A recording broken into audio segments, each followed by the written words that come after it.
Hello, ladies, and welcome to Her Business Coffee Talk. If you're ready to scale your business globally, but English might be holding you back, you are in the right place. My name is Nina, and I will be your host, and I'm happy to introduce my guest, Aleksandra Đorđević. Aleksandra, welcome to Coffee Talk. Hi, Nina. Thank you for having me. And thank you for joining us. So let's start with you and with your story. You're a speech therapist. You have created an educational center and you now work with clients all around the world. So please tell us more about you and what inspired you to start your business.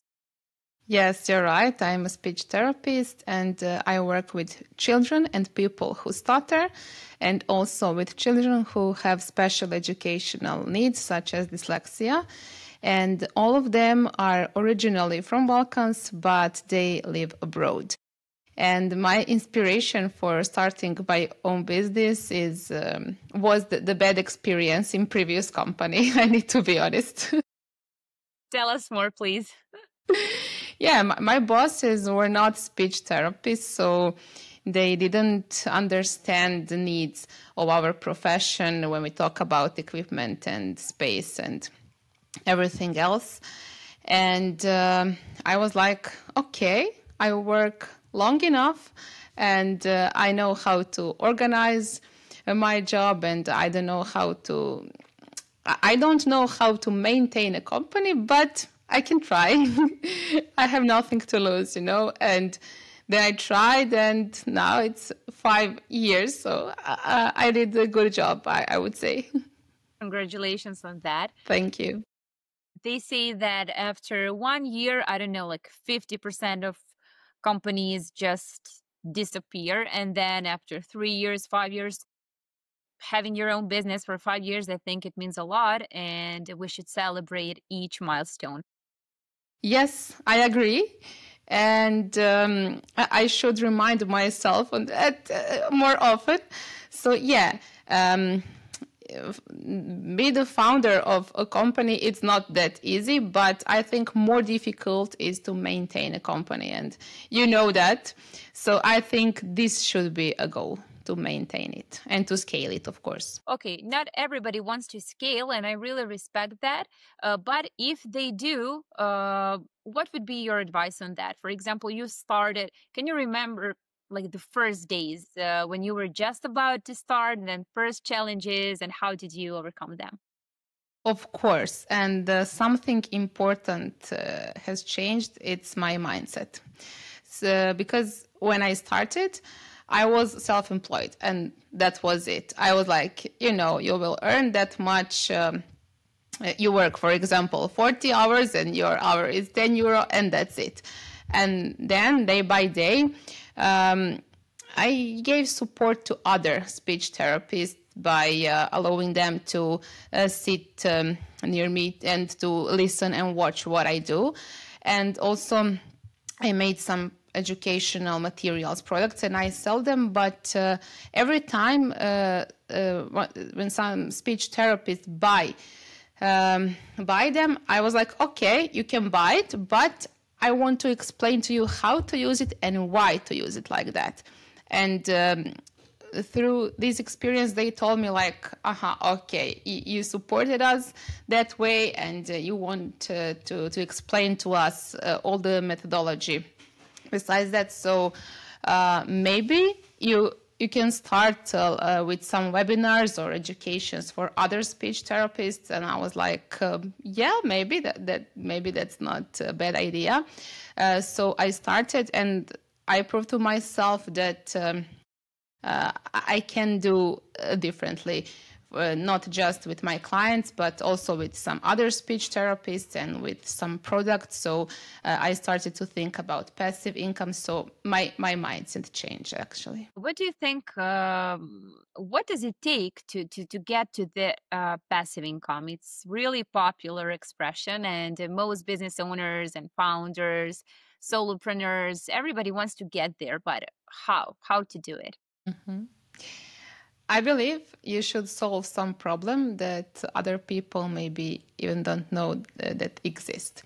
So I have that educational material This is actually the program for overcoming dyslexia and reading difficulties in general.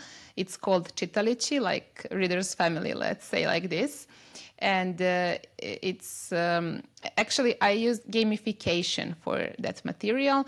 And if you present something like that to me, I would be like, take my money. So I believe in that at first place. And this actually gets me that passive income. Okay, so it has to be problem that you're gonna solve, and it has to be interesting, and probably something to keep their attention, because they don't have a person in front of them all the time. Like you have to somehow make them want to do it even though you're not physically there. Yes, that's right, because children who use that program, they are passing some levels, let's say like that, and they have activities actually for 22 days in a row. Like it was more than 88 activities in summary.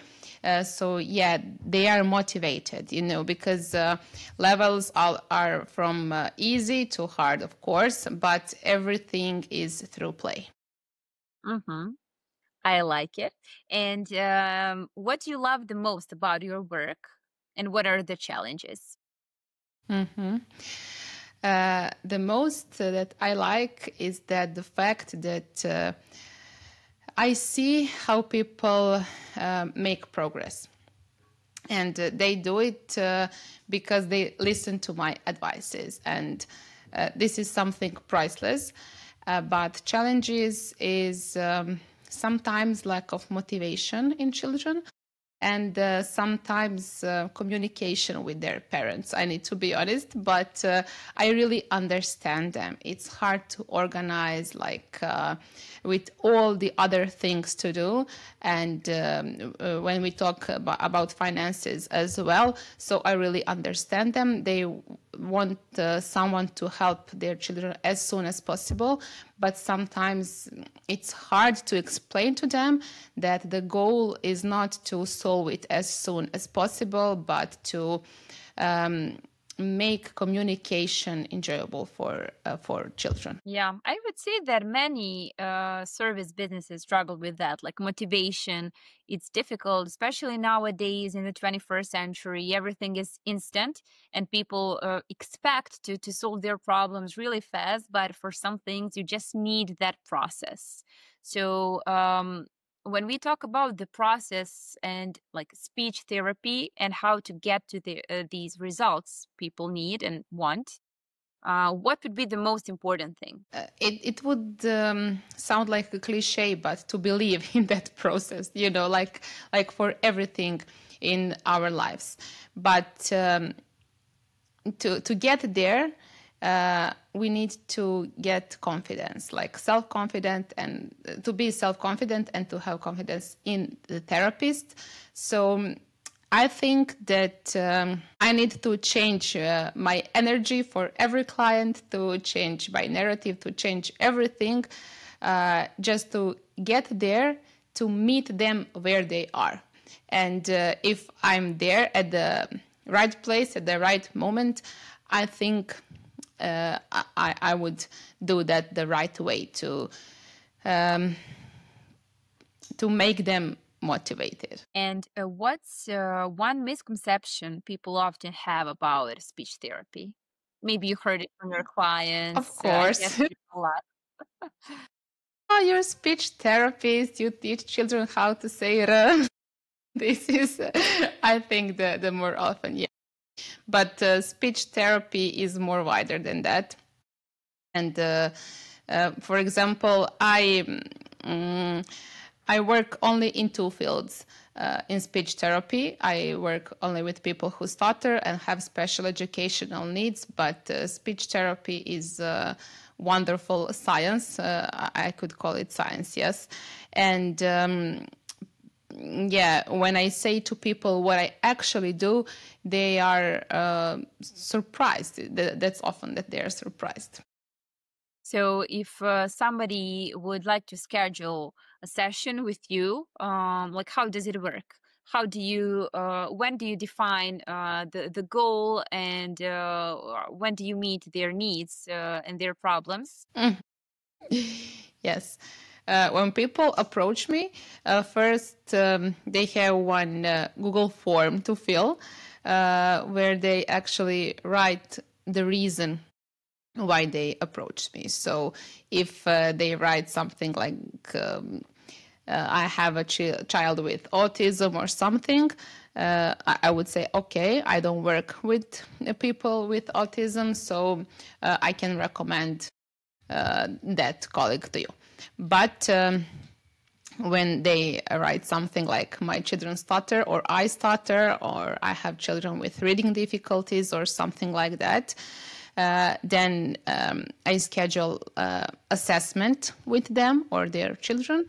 And that assessment, what happens often, that I see something that they don't recognize. But this is normal because most of those parents are not speech therapists. Actually, nobody is a speech therapist, but they are from some other fields and they don't need to recognize all the details. They see like the main problem, and my job is to recognize the small details. Often, most often actually, the roots of the problem are in those details. And it's your job to see that, to analyze, so that the parents don't have to think about it. But still, as you said at the beginning, like they need to believe in the process. That's right. And sometimes it's difficult to see the results because you have to spend a lot of time, energy, and financial resources too. That's right. Almost always is difficult.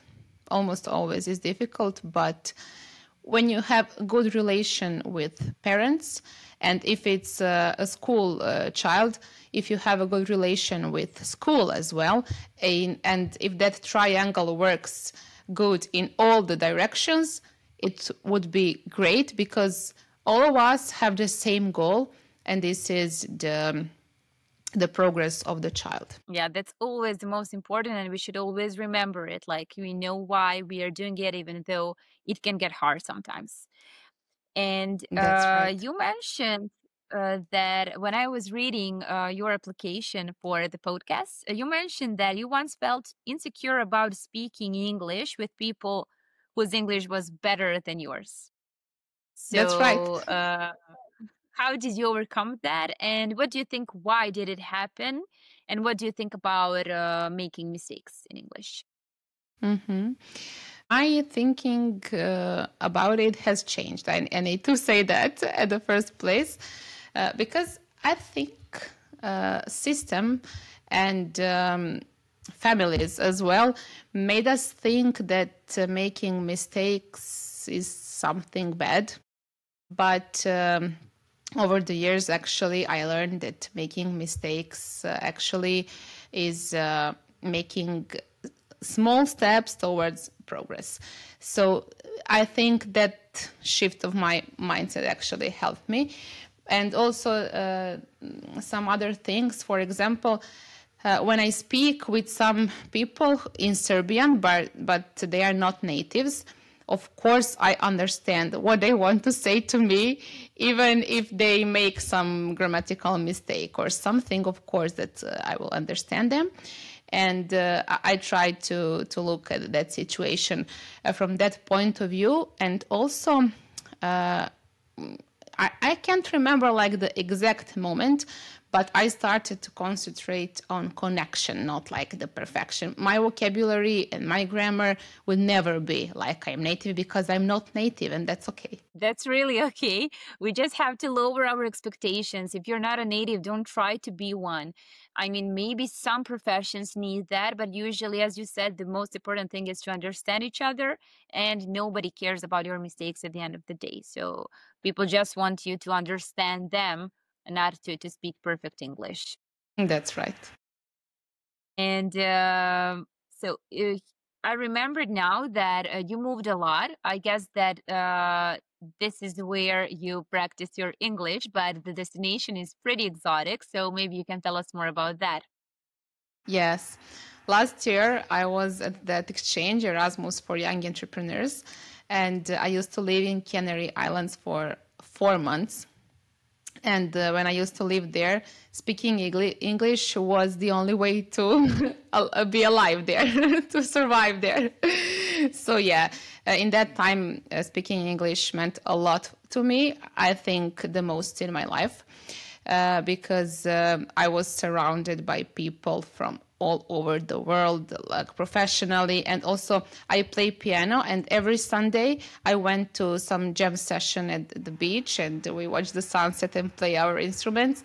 And actually speaking English allowed me to connect with all of those people. Also, I dance salsa and bachata, and every time I went to some party, I wanted to speak with people as well, not just to dance with them. And also speaking English allowed me to speak with them. So, yeah, I think this is the time when English meant the most for me, to me. And how was it for you when you got back? Getting back to reality, to the real world. Yeah, maybe you expect something different, but it was wonderful. I couldn't wait to come back because I really missed my home, my family, my friends, and especially in some difficult moments, I needed someone to hug. I needed someone to touch, because that physical touch means a lot to me. Of course, I was talking with them by phone or texting them and video calls and everything, but it's not the same when you are alone somewhere and when you have someone who is close to you. It's not the same. Yeah, it's totally different. I know because I moved a lot. I lived in Croatia, Serbia, Romania, France, Vietnam. And sometimes I was alone and then I had to meet some people over there. Or I once I went with a friend, and it was totally different because, okay, you missed home, but you still have somebody close, somebody who is like your person, just to be there, that you don't feel that lonely. But That's right. it brings a lot, that let's say loneliness or being alone somewhere else, not in your country. So did you notice that you were a bit different than at home? Course, and now you mentioned loneliness, and when you're forced to be alone, it's loneliness, but when you want to be alone, it's freedom, but it's different. I need to say that. Yes, I was completely different, and even if I was at some exotic destination, it's spring all the time there. I was there in November, December. Here was snowy and everything. I was there in flip-flops, decorating Christmas tree. It was like wonderful. But yeah, I was different. And also, it's connected with language, because when I speak in English, I'm completely different person than when I speak in Serbian, because I think and I dream in Serbian, and I can't express myself that well when I speak in English, when I speak in Serbian. I have friends, I had friends there, they are natives when we talk about English, and of course that we exchange thinkings, emotions and everything, but for me it was not the same. And also I believe that I'm really open person, but there I was close, but not just because of the language, of course, because everything is new for me. And first 2 months, everything was interesting, because I was exploring island, new towns, the way of living and everything. But after 2 months, I already had some routine.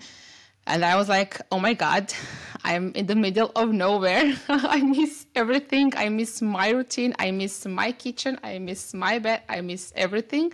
So yeah, I was counting days to come back home in the end. Remember once when I was in Vietnam and it was some kind of desert island, let's say, and I Uh-huh. said, okay, let's take Google Maps and see where we are. And then I realized that it was like 11,000 kilometers away from home. And I got some kind of, not panic attack, but something similar without the bad symptoms. It's a lot, and your brain needs some time to realize where you actually are when you go that far. Yes. You see, you remember the moment when you became aware, oh my God, where am I? And our final question for today, Alexandra, what do you wish more people knew about speech, about voice, or communication in general? Raise your voice. I would say that because every voice is worth raising and hearing. So it's easy to say, but don't be afraid of speaking because it's not about how you speak, it's about what you want to say. It's about what you want people to hear from your speaking. Maybe it's something similar like in your field.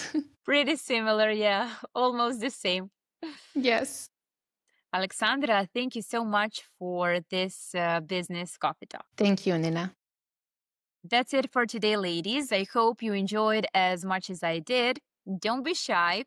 Visit us on Instagram, Her Business Coffee Talk, and we can help you grow your business and boost your English speaking skills. Until the next episode, let's coffee talk.